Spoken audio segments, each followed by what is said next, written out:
Episode की starting में हमको दिखाया जाता है कि जिन्वो डेमन नाइट के लीडर से लड़ रहा होता है। जैसे ही जिन्वो उसको मारने वाला होता है तभी उसको एक लड़की की आवाज आती है और वो लड़की हार मान लेती है और हमको पता चलता है कि वो नाइट तो एक लड़की होती है। और जिन्वो अपने मन में सोचता है कि ये बोल कैसे सकती है और जिन्वो उसका मास्क उतार देता है और जिन्वो बोलता है कि पहले तुमने हमारे ऊपर अटैक किया था और अब तुम मुझसे माफी मांग रही हो और वैसे भी मैंने तो तुम्हारे सोल्जर्स को मार दिया है। और वो लड़की बोलती कि मैं इनकी लीडर हूँ और ये भी वही चाहते थे कि मैं बच जाऊं। और हम देखते हैं कि जिन्वो उसको छोड़ देता है और तभी उस लड़की को चांस मिल जाता है जिन्वो को मारने का और वो उसके ऊपर अटैक कर देती है। पर लेकिन हम देखते हैं कि टस्क बीच में आ जाता है और हम देखते हैं कि वो लड़की फिर से माफी मांगने लग जाती है और जिन्वो उससे नेक्स्ट फ्लोर पर जाने के लिए परमिट का पूछता है और वो लड़की बोलती है कि वो तो मेरी फैमिली के पास है तो इसलिए प्लीज मुझे मारना मत और ना ही मेरी फैमिली को मारना और मुझे बाकी सभी फ्लोर्स के भी सारे परमिट के बारे में पता है। और तभी हम देखते हैं कि जिन्वो उसके बहुत ही क्लोज आ जाता है और वो बोलता है कि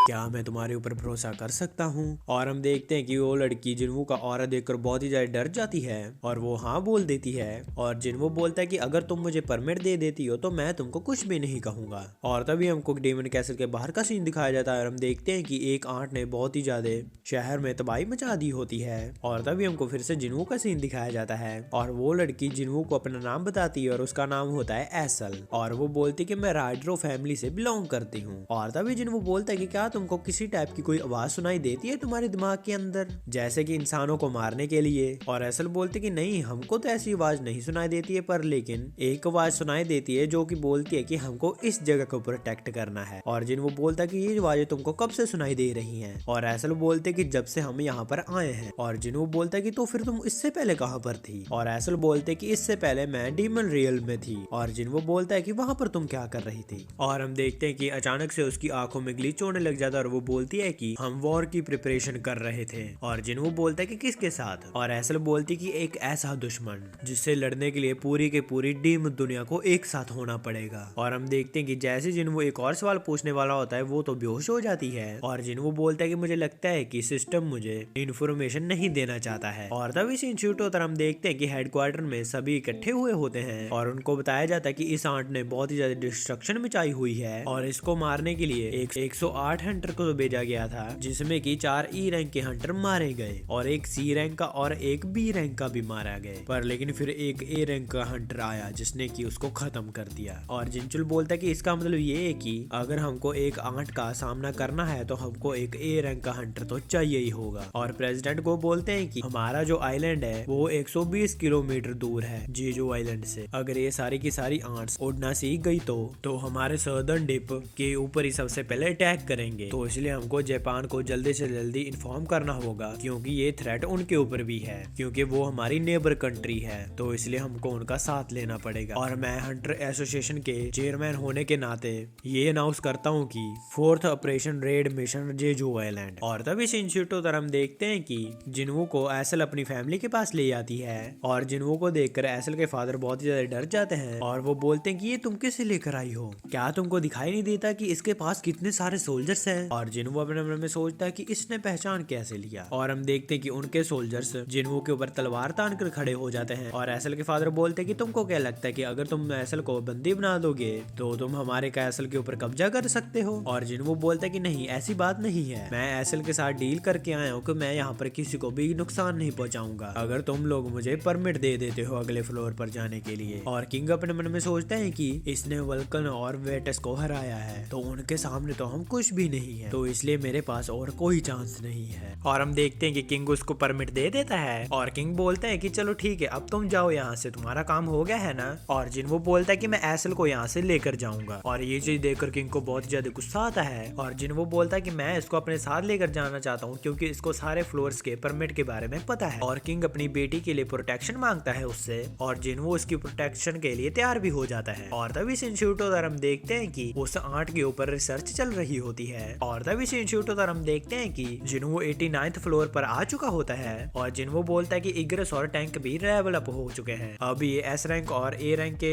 हंटर के बराबर हो चुके हैं और एसल जिन्वो के बैग में छेड़छाड़ कर रही होती है और वो बोलती है कि हमको अगले फ्लोर पर जाने के लिए उनको शायद से दारू देनी पड़ेगी और जिन्वो बोलता है कि नहीं, उसकी कोई जरूरत नहीं है, तुम मुझे खुद बताओ, अगर मैं तुम लोगों से कमजोर होता तो तुम लोग मुझसे डील करते, मैं इनसे लड़कर इनसे एंट्री परमिट ले लूंगा और यहाँ पर राइडरो फैमिली का राज होगा। और एसल बोलती कि आप ये क्यों करना चाहते हैं हमारे लिए, आपने हमको क्यों छोड़ा है, तो फिर आपने हमको क्यों नहीं मारा। और जिन्वो बोलता है क्योंकि मैं तुम्हें पसंद करने लगा हूँ। और हम देखते हैं कि एसल काफी ज्यादा शर्माने लगती है और जिन्वो अपने मन में सोचता है कि एसल और जिनो थोड़े दिमाग से लूज हैं और ऐसी लोगों के साथ मेरी बनती हुई है। और जिन्वो एसल को बोलता है कि तुम वापस चली जाओ, आगे वाले फ्लोर्स पर खतरा होगा। और एसल बोलती कि आप ये इसीलिए बोल रहे हैं ना क्योंकि मैं आप कुछ नहीं कर सकती हूँ, मैं आपको और भी ज्यादा लेवल अप करते हुए देखना चाहती हूँ, तो इसलिए मैं आपके साथ चलूंगी। और हम देखते हैं कि जिन्वो मान जाता है और वो 90th फ्लोर पर चले जाते हैं और आगे वाले फ्लोर्स पर जाकर तो बीस्ट की क्वांटिटी बहुत ज्यादा हो जाती है।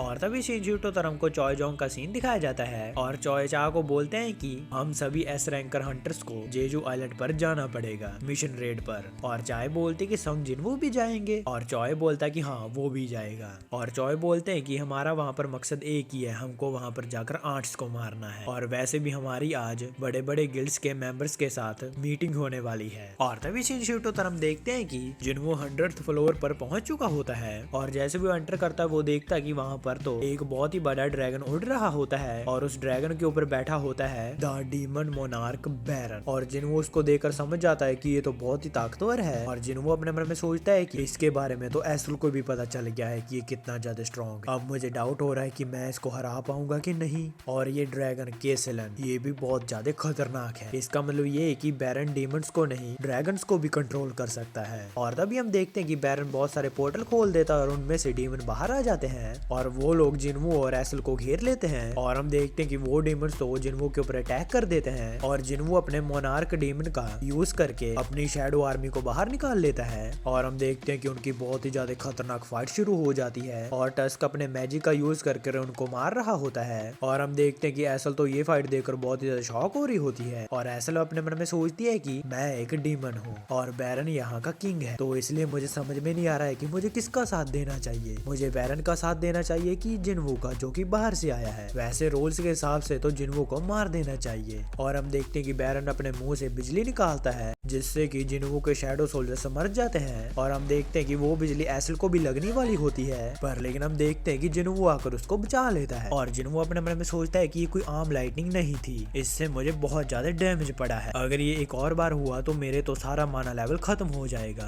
तो इसलिए मुझे सबसे पहले इसको ही निपटाना होगा। और हम देखते हैं कि जिन्वो अपनी स्टेल्थ स्किल का यूज करता है। जिन्वो अपने मन में सोचता है कि मुझे वेवरन के पंख काट देने चाहिए। जैसे जिन्वो उसके ऊपर अटैक करने वाला होता पर लेकिन हम देखते हैं कि बैरन उसको रोक लेता है और जिन्वो ये चीज देखकर शॉक हो जाता है कि इसने मुझे मेरी स्टेल्थ स्किल की यूज होने के बाद भी मुझे देख लिया। और तभी बैरन फिर से जिन्वो के ऊपर अटैक करता है पर लेकिन हम देखते हैं कि जिन्वो भाग रहा होता है और वो लाइटनिंग तो जिन्वो के पीछे पीछे आ रही होती है। और हम देखते हैं कि जिन्वो टस्क को बुलाता है जो कि इसको अटैक को रोक लेता है और फिर जिन्वो इग्रेस को भी बुलाता है और इग्रेस अपनी तलवार फेर कर मारता है जिससे कि उस ड्रैगन का गला ही कट जाता है, जिससे कि हम देखते हैं कि बैरन जमीन पर आ जाता है और जिन्वो बोलता है कि अच्छा तुम नीचे आ गए क्योंकि ऊपर देखते देखते तो मैं थक गया था। और तभी हमको हंटर एसोसिएशन का सीन दिखाया जाता है और ड्रोन सॉर्ड गिल्ड आई हुई होती है और एक लड़की बोलती कि मेरा नाम हानेकावा है और वो बोलती कि ये ग्योटो रोजी हैं और ये हमारी गिल्ड के मास्टर हैं। और वो अपने मन में बोलते हैं कि इनका जापान का सबसे बड़ा गिल्ड है और ये बंदे का ऑरा तो बहुत ज्यादा खतरनाक है और इनकी गिल्ड में 11 एस रैंकर्स हैं और ये गिल्ड एशिया की टॉप सेकंड गिल्ड है। और हानेकावा बोलते कि हमारे पास आर्ट्स के बारे में कुछ इन्फॉर्मेशन है, हमें सिर्फ 2 पॉइंट्स का ध्यान रखना है। पहली चीज है इनकी लाइफ स्पैन, जब ये पैदा होते हैं ये काफी तेजी से ग्रो करते हैं पर लेकिन जब ये 1 साल के होते हैं तब ये मर जाते हैं। अगर हम इनकी क्वीन आर्ट को मार देते हैं तो फिर ये 1 साल में ही खत्म हो जाएंगे। और दूसरी बात, हमने पिछली 3 रेड्स में से ये चीज नोटिस की है, हम जब भी जेजू आइलैंड पर अटैक होता है तो ये स्ट्रॉन्गेस्ट हंटर्स के ऊपर चले जाते हैं और उनसे लड़ना शुरू कर देते हैं और जो हमारा मिशन होगा वो इसी के ऊपर ही बेस्ड होगा। और गो अपने मन में सोचता है कि ये इन्फॉर्मेशन तो हमारे पास भी थी पर लेकिन इन्होंने तो बहुत ही ज्यादा डिटेल में प्लान बनाया है। और योइजी बोलता है कि हमारे गिल्ड में 11 एस रैंकर हंटर्स हैं, उनमें से 10 जाने के लिए इनके साथ तैयार हैं। ये लोग सारे के सारे आर्ट्स का ध्यान भटकाएंगे और तुम लोगों को अपनी टीम भेजकर आर्ट क्वीन को खत्म करना होगा। और जिनचुल बोलता है कि तुम्हें पता है ना तुम क्या बोल रहे हो, भले ही तुम्हारे पास 10 एस रैंक कर हंटर हैं, पर लेकिन तुम्हारा सामना हजारों आर्ट्स के साथ होगा। और ग्योटोरोजू बोलता है कि कोई बात नहीं, हमको डिस्ट्रैक्शन तो करनी ही है, पर लेकिन हमें फिर भी मिलकर काम करना होगा।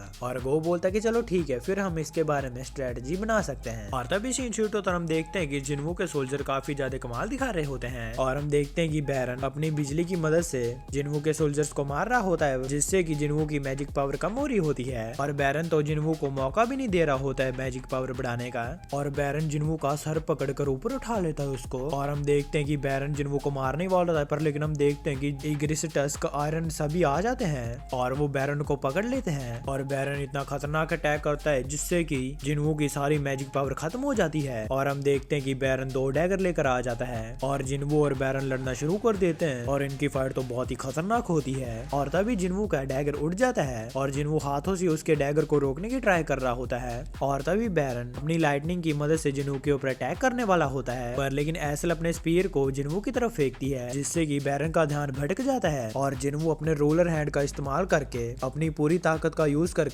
बैरन के हाथ ही निकाल देता है और उसके मुंह पर बहुत ही जोर से अटैक करता है, जिससे कि उसके मुंह से बहुत ही खतरनाक लाइटनिंग निकलती है और वो आसमान में उड़कर बहुत ही खतरनाक एक्सप्लोजन करता है। और हम देखते हैं कि जिन्वू बैरन को हरा देता है। और हम देखते हैं कि जिन्वू बहुत ज्यादा थक चुका होता है और जिन्वू एसल को बोलता है कि अब तुम घर चली जाओ और अपने फादर को बता देना कि यहाँ पर अब राइडरो फैमिली का राज है। और हम देखते हैं कि एसल इमोशनल हो जाती है और वो रोने लग जाती है। और इसी के साथ हमारा ये एपिसोड खत्म हो जाता है। गाइस मुझे माफ करना कि मैं वीडियो बहुत ही कम डालता हूँ, क्योंकि गाइस मेरे एग्जाम्स चल रहे हैं, तो इसलिए गाइस मुझे माफ करना कि मैं वीडियो बहुत ज्यादा कम डाल पाता हूँ। अभी तो गाइस हमारे डेंडेडन और मैकेनिकल आर्म्स भी बचे हैं एक्सप्लेन करने वाले, उनका भी एपिसोड नहीं अभी तक मैंने डाला है, क्योंकि जब मैं वो एपिसोड्स डालता हूँ मुझे उसके ऊपर अच्छा रिस्पॉन्स नहीं मिलता है, क्योंकि गाइस मैं अपना एग्जाम में से टाइम निकाल कर एक्सप्लेन कर रहा हूँ और अच्छा रिस्पॉन्स नहीं आ रहा है, तो इससे गाइस मैं बहुत ही ज्यादा डीमोटिवेट हो जाता हूँ। पर लेकिन कोई नहीं गाइस, हम करके रहेंगे, वो दोनों एनिमे के भी जल्दी एपिसोड अपलोड करूंगा। तो इसलिए गाइस वीडियो पसंद है तो वीडियो को लाइक और चैनल को सब्सक्राइब करके जरूर जाना। मैं जा रहा हूँ, आप भी अपना जरूर ध्यान रखना। मैं मिलता हूँ आपको नेक्स्ट वीडियो में। Thanks for watching.